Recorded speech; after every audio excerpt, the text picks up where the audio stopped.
What has made this Spurs Rockets series so up and down? Can Manu recapture his youth like he did tonight? Is Pop angrier than usual? The only question left is, say it with me, you win?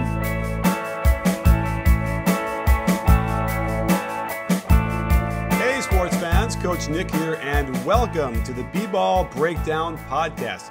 I am pleased to have on the show today Matt Tynan, who is a freelance NBA writer for, well, bballbreakdown.com and RealGM and all sorts of places around the internet. And so, Matt, you are coming to us from the actual arena that was just hosted an incredible game. Yeah, finally we got a good game, right? Like finally in this second round of the playoffs, we got a good game. I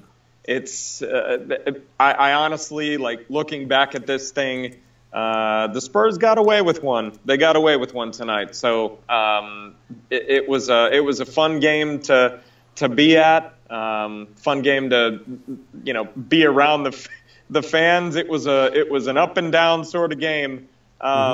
Especially with Kawhi Leonard going out with an ankle injury we don't really know the extent of, but it was certainly a fun one, that's for sure. Yes, and that certainly will be the headline tomorrow, aside from the actual outcome of the game, was the injury to Kawhi, who actually didn't even finish the game. I watched the injury a couple times, the replay, and I got to say, it doesn't seem like it's that serious to me. I don't know if he rolled it all the way. I guess it was bothering him enough where they just didn't feel comfortable having him out there, but I don't know. To me, it felt like if I were a Spurs fan, I don't know how concerned I'd be. I think maybe I'd be like, he'll be back. Yeah, it sort of just talking to people after the game, talking to players after the game, talking to Popovich after the game.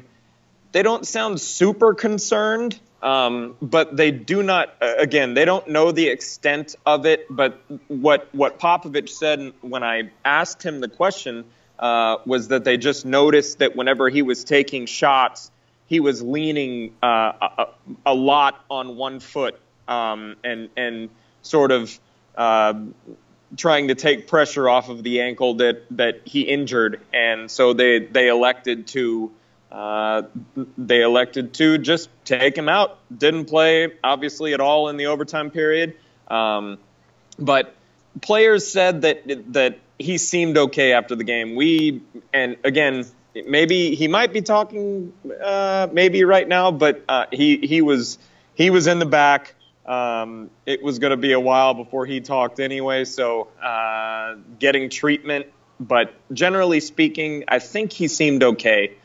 Players seemed to think that he was okay. So I would say that there's general optimism going forward in this series with the injury.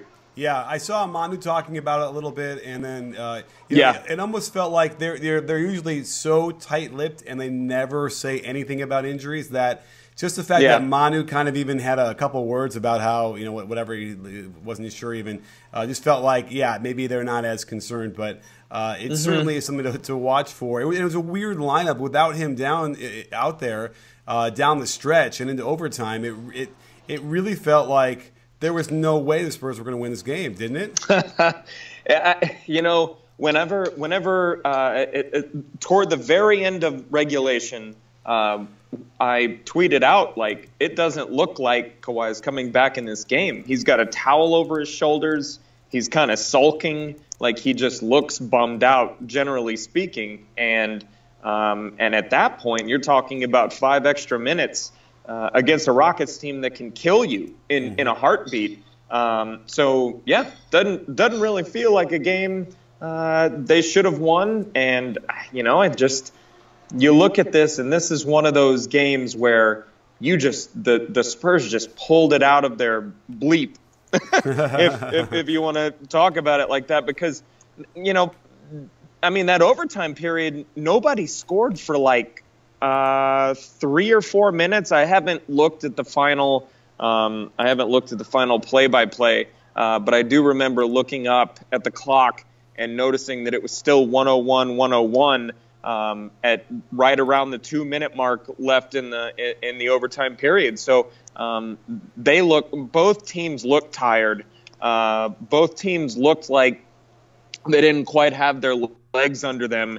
And when you're talking about one team who still has their star, who, by the way, James Harden still doesn't sound good. Like I think he still has some sort of chest cold that he's been dealing with for a little while now. But without Kawhi Leonard on the floor, the Spurs, generally speaking, just have not been good. So being able to manufacture points, especially without Tony Parker on the floor, being able to execute in those pick and roll situations and getting into the paint and at least making defenses collapse on them.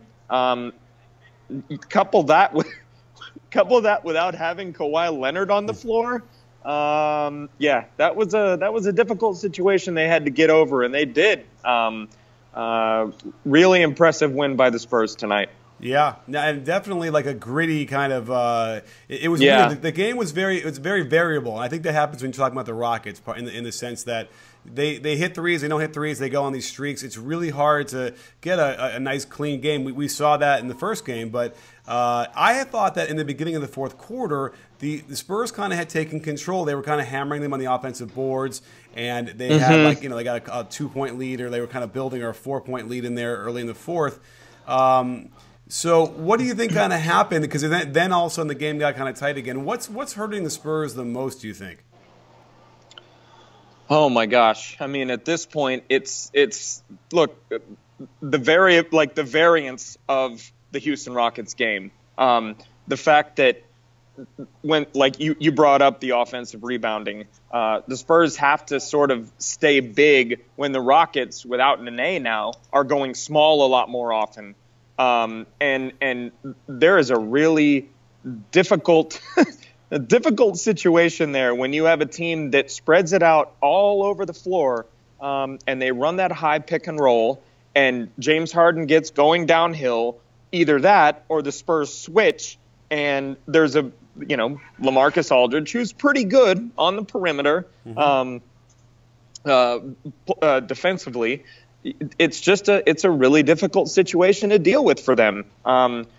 The Rockets are going to present the same problem to literally every team they play. And with the Spurs especially, who, would prefer to stay big. Popovich has always been somebody who likes to stay big. He always wants to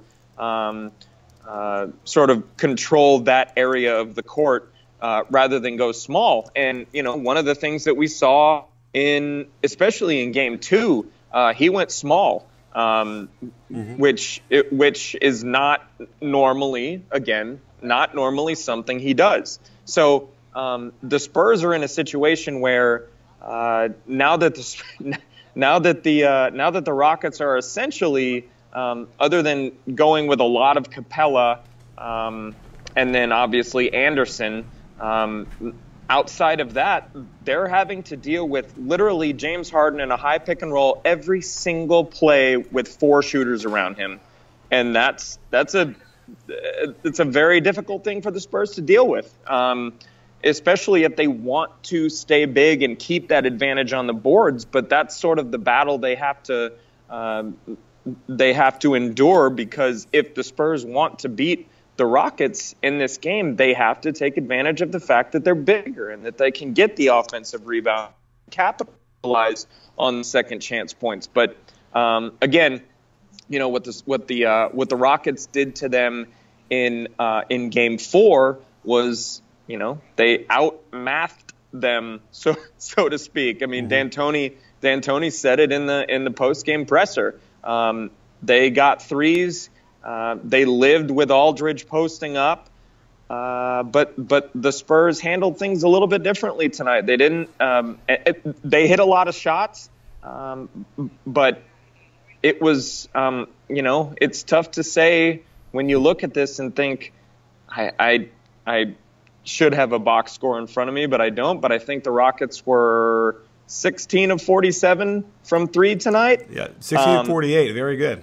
48. So if they're not hitting their threes, they're beatable. It's a team that is going to struggle if they are not hitting their threes. So that's an important thing in this series, and that's why it's such a toss-up in my mind. Like the Rockets are, if they're either going to hit their threes or they're not, and if they don't hit their threes, the Spurs have a great chance of beating them. And I'm not exactly sure, considering the Rockets last game, I believe, were 25 of 41 on attempts. So they're going to do that sort of thing, and obviously that's going to be a much larger possibility at home. But the Rockets are going to do what they do. They're not really that complicated, but if they do what they do well, they're going to beat you. It's really difficult to beat them unless you're the Warriors. Well, there's something else that's also impossible to beat when it comes to buying tickets to NBA games. It's called SeatGeek. And if you download their app now, you'll get access to the best prices for all your sporting and concert events. You want to go see Game 6 in Houston? Fire up the app, do a quick search, and SeatGeek will search multiple ticket sites for a huge selection of seats with a grade letting you know how good a value they are. Plus, you can see a picture with a vantage point from the seat. Every purchase is fully guaranteed, so use my code CoachNick and save $20 off your first purchase to a game, or a concert, or even the theater. I'm going to find Hamilton tickets right now. So use my code CoachNick after downloading the SeatGeek app and experience the wonderful world of live entertainment. Now let's talk some stats, shall we? And we always look at this in terms of how many more threes you make versus the total rebounds and turnovers.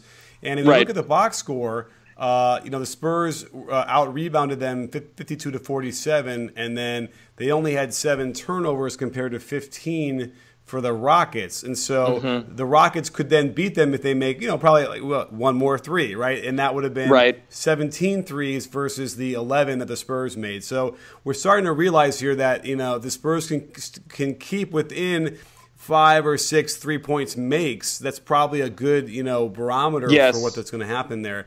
But why don't they go? I would like to see Kawhi Leonard play the 4 more. I don't know why they don't do like Aldridge, Leonard, Mills, Green, and like Simmons. Is there any reason why he won't go like small ball and really give it a shot? Well, again, like he did do Popovich ran a lot more small ball in Game 3, I believe. Game 2 or Game 3, I can't remember which one. But then he went back to big ball, and Pop he doesn't like going small. He never has liked going small. Game 3. But I think it's just basically in his general nature. He doesn't like to do it, and I think he's looking at this and saying, we're not going to outgun them. We're not going to outshoot the Rockets. This is what they do. This is their game. They want to play a fast pace. They want to shoot a lot of threes and get to the rim, but mostly shoot a lot of threes. And the Spurs are not, they have the reputation still, but they are not the same type of three-point shooting team that they were in the past.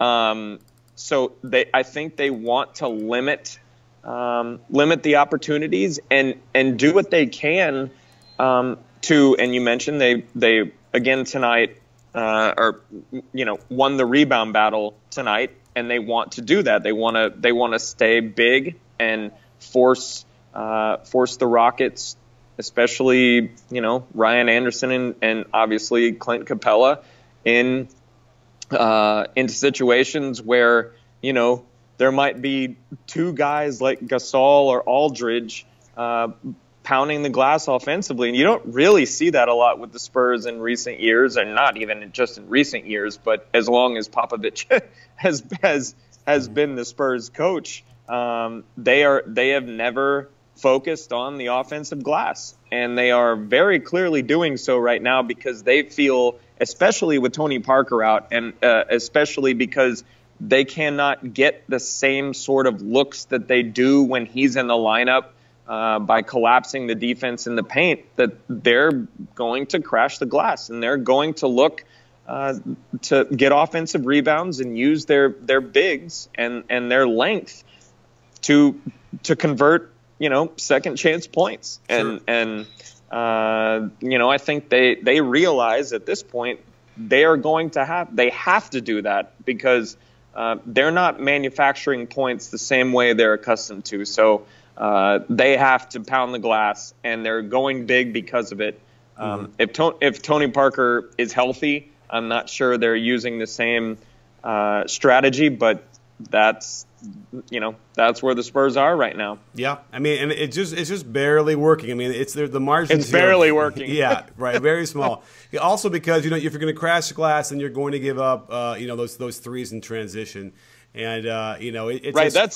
That's the dangerous part. Goodness, this is a very scary team to approach. Use a game plan like that against. They can kill you, but the Spurs have to score, and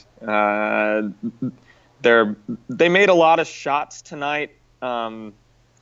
Really tough shots from the eye test. I haven't had a chance to really go back and look at anything, obviously, sitting in the arena, but it looked to me like they made a lot of tough shots tonight, and on top of that, they had to eke it out at the very end. I mean, again, they got away with one tonight. Right. Well, and they also they got away with one with a vintage performance from Manu Ginobili. Yeah. Yeah. I mean, the crowd must have been just like flabbergasted as he dunks on the guy with his right hand, going down the lane and making shots. Right? Did it feel that way? Oh man, we on press row. Everybody was looking around at each other like, did he just dunk that with his right hand? Did 39-year-old Manu Ginobili just get up and dunk with his right hand? Yeah, it was. Look, I've written about it before.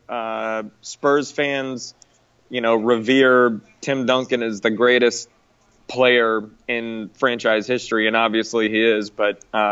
They love Manu Ginobili more than anybody. So once he got up and threw that thing down, it was unbelievable. I mean, this arena was very, very loud tonight. It was sort of flashbacks to the Spurs Heat finals. This arena had a lot of energy, and whenever they get a chance to see Ginobili do that, they appreciate the hell out of it. I mean, they absolutely love it.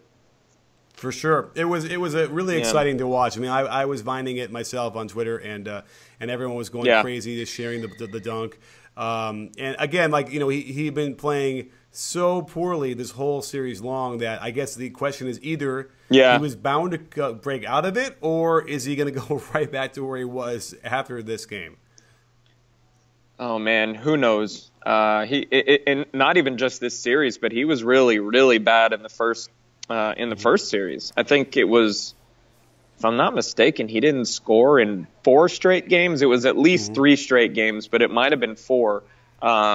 So, at this point, you take what you can get from Manu. The interesting thing going forward is going to be, what is Kawhi Leonard's condition, and if he is limited or in some scenario. Jeff McDonald of the San Antonio Express News, we were talking after the game, and he asked me, he was like, do you just sit Kawhi and come back for Game 7? Like, do you just rest him and see what happens and then come back for Game 7? And I don't think you can do that. Right. I don't think you can risk that, but it's a reasonable question to ask. But man, if you get these type of games from Ginobili, it's a huge deal because of the fact, you didn't get anything from him for a long time in the first series, but now that Tony Parker is hurt, you need something. You absolutely need something from him because he has to take over point guard duties, like de facto point guard duties, more now than ever because there is no Parker on the floor, and he's the other one that knows how to run the offense. So. Speaking of that, Dejounte Murray started 2 games. He looked really shaky in Game 3, but he looked a lot better in Game 4, just probably getting the nerves out and just getting comfortable. Like, how do you explain him getting 0 playing time today? So I would say that that the last game he had a couple of moments where he was good, but it was very clear that Popovich was uncomfortable with the way that he was handling things. And I was wondering if this was going to be the case. I know that Pop wants to sort of throw him in the fire, so to speak, and see how he handled things. He had a few moments, but just generally speaking, he had and I was in Houston for the game and was watching him very carefully because I know the Spurs are really high on him. They are high on him and his future as the Spurs starting point guard, but he had a lot of rough moments, and I think Popovich sort of said, we can't afford to do this anymore. We can't afford to get off to slow starts. We need another shooter in the game. We have to have the threat of the 3-point ball against this team. Like, just we have to. And Patty has been really good defensively in this series. He's been bothersome to ball handlers, especially Harden. And the Spurs went with a lot of, when Patty was off the floor, they went with a bunch of like Kyle Anderson handling the ball, and they went bigger. They didn't go back to Dejounte. And it's interesting, you know, I think they just reached a point of desperation where Pop was like, not going to risk it anymore. Got to go with my guys. And Pop will do that. Pop is stubborn. If he doesn't trust you, ask Dedman. Ask Dedman.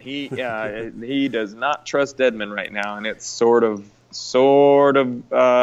crazy. But he doesn't. I think he lost some trust in Dejounte for this series, at least. Not, I wouldn't say going forward, but definitely for this series. And then, you know, if you look at how they're balancing their bench, you know, Bob played 4 guys off the bench, 2 who got 32 minutes each in Ginobili and Simmons. And then you look over at the Rockets box score, and only 2 guys got off the bench. Now, Ryan Anderson played 36 and Lou Williams played 26. But you know, you have to imagine that that's you playing 7 guys when you don't have an name right now. That's got to be a problem for D'Antoni, and it looked like that was. Didn't they feel like it was? They were just tired, right? Yeah, and you know, I mean, through the first 4 games, they only played 8 guys, so their bench is tight, and it's sort of tough to look at this and say, like, how can you not be tired by the end of these games? It is interesting to me, but I don't know really. They don't really have any other options, especially now that Nene is out and Gordon's in the starting lineup. D'Antoni does not trust Montrezl Harrell right now, and beyond that, there's really not anyone that he's shown to be a part of the rotation regularly for a while. Decker is sort of in the equation, but he just came back from an injury. They're in a situation right now where their rotation is not going to be more than 7 or 8 people, 7 or 8 guys, and that's obviously, if you're the Rockets, like, that's a concern. Look, these guys can play a lot of minutes, and it's the playoffs, and you kind of have to, but that's a concern. If you're only able to, if they only roll out 7 guys, you're going to be in a situation where legs get tired, shots stop falling, and you're playing the Spurs, who even without Tony Parker can still go 10 deep, and that's going to be an issue over the course of a 7-game series. Yeah, he has to find 6 minutes for Harrell or 7 minutes, and he's got to find something. Decker a run, something. I mean, because I would argue if they just had a little bit more energy from those guys down the stretch, they would have made up one extra play. Like, that's how it came down to pretty much. Yeah. And it's crazy. Now let me ask you this, because it's hard to tell a lot of times about Popovich when you're not there in the arena. But what I've seen on TV in this series is he seems like he's a little bit more angry. Like they caught him, yelling at David Lee, saying "sit your ass down," like last game, and then tonight he ripped into Powell for apparently like not screening at the end of the quarter for Patty Mills. So do you feel like he's more on edge now, or is this sort of the same old Pop? Same old Pop. Okay. This is same old Pop. He is he has not lost an ounce of fire. Actually, I would actually say that he's been just, especially concerning the media and what we always in the past laughed about when he would get on media folks and all this stuff. He's been a lot better this year. He's been a lot more gentle, so to speak. But at the same time, man, he is still he is as fiery as ever, even at his age. And I think I'm trying to remember the phrase that he always used, sick puppies, I think he called NBA coaches, something like that. Like I'm pretty sure that's what it was. But regardless, just always referred to NBA coaches as essentially crazy people. And he has not changed very much. And I wonder if not having Duncan around anymore, he's sort of relaxed into a different person, or taken a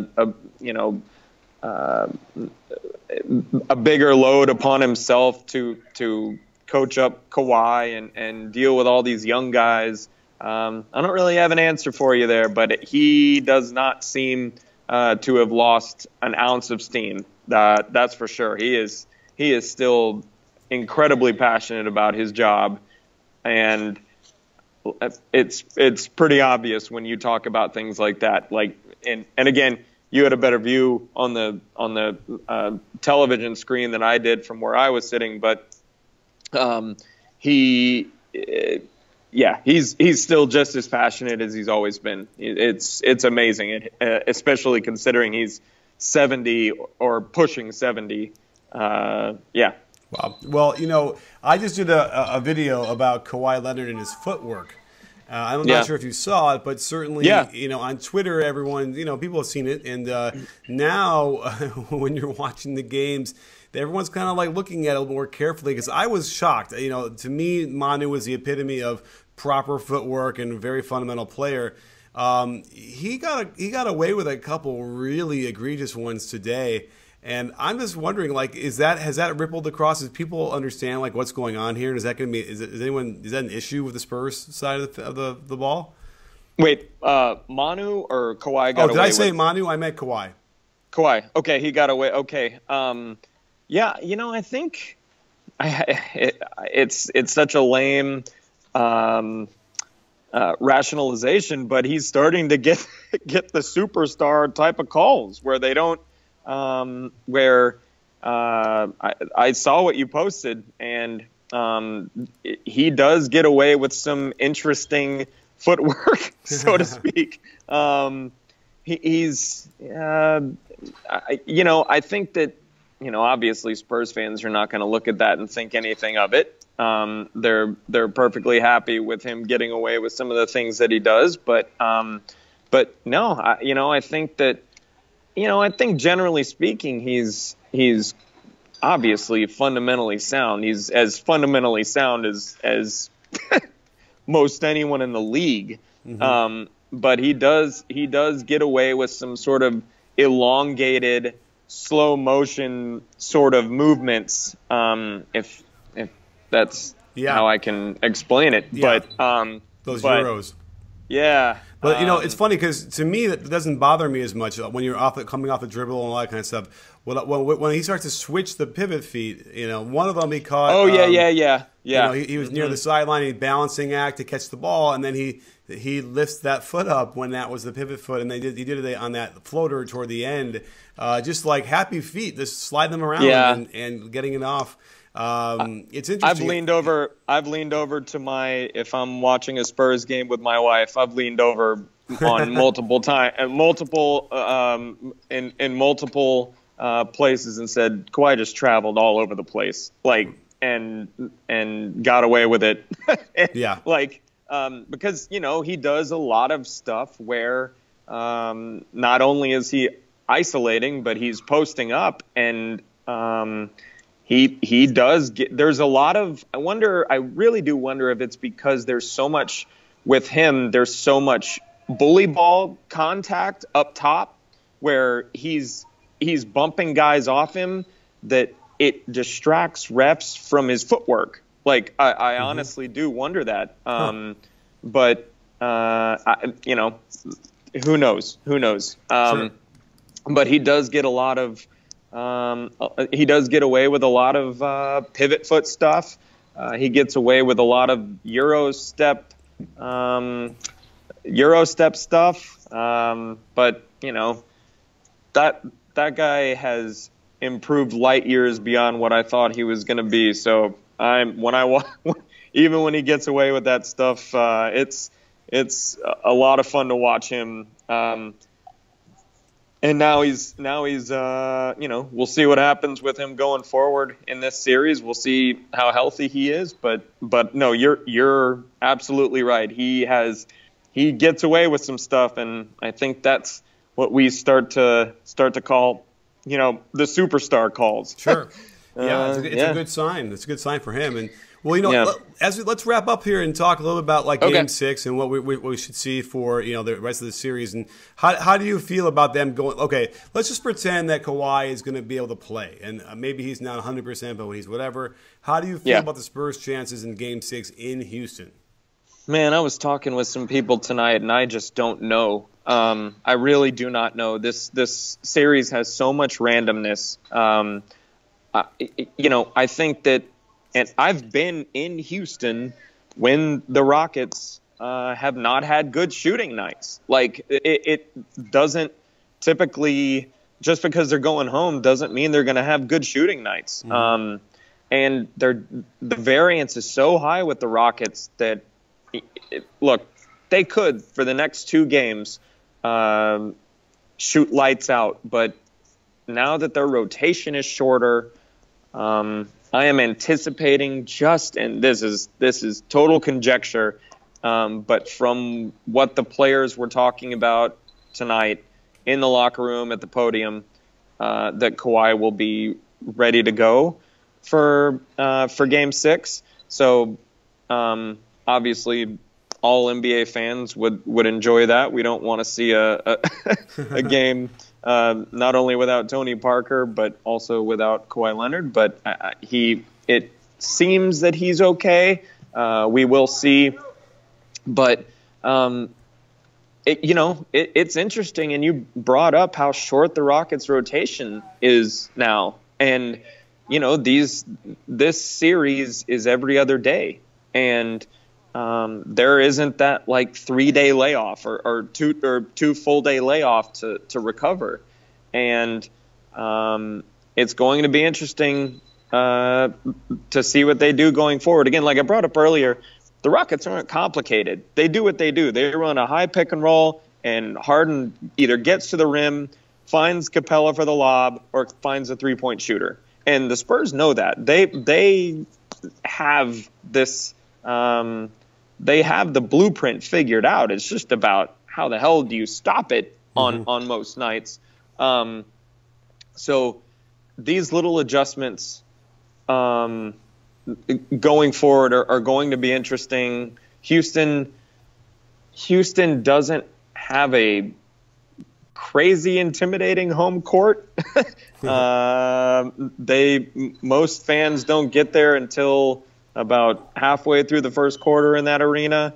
So it's not like you're going to Oklahoma City or Oracle or something like that. And the Spurs have shown an ability to win in Houston. And I know that's all that stuff is sort of fluff. But at the same time, you know, I think the Spurs have a really solid game plan going, like, just for how to handle the Rockets. It's just a matter of whether they're able to close the deal. They did tonight. It was really difficult for them to do, even on their home floor.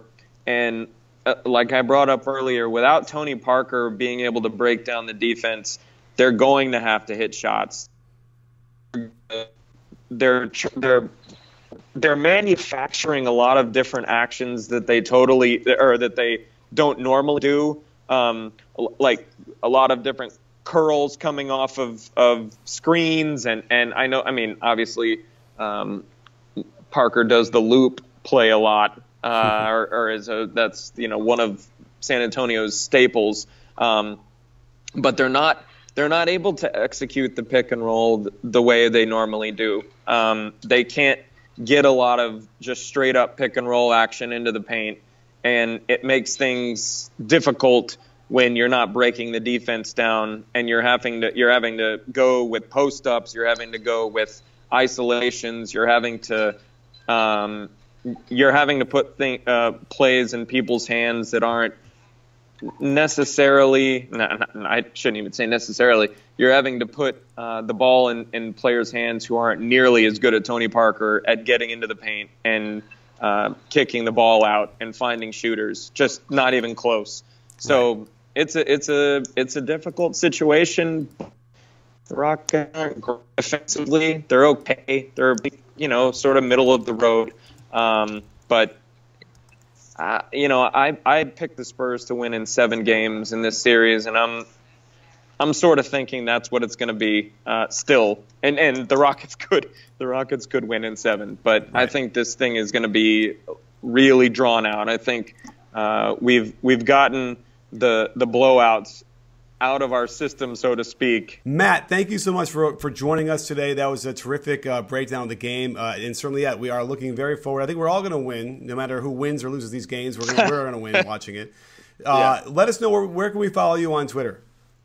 At Matthew _ Tynan on Twitter. Yeah.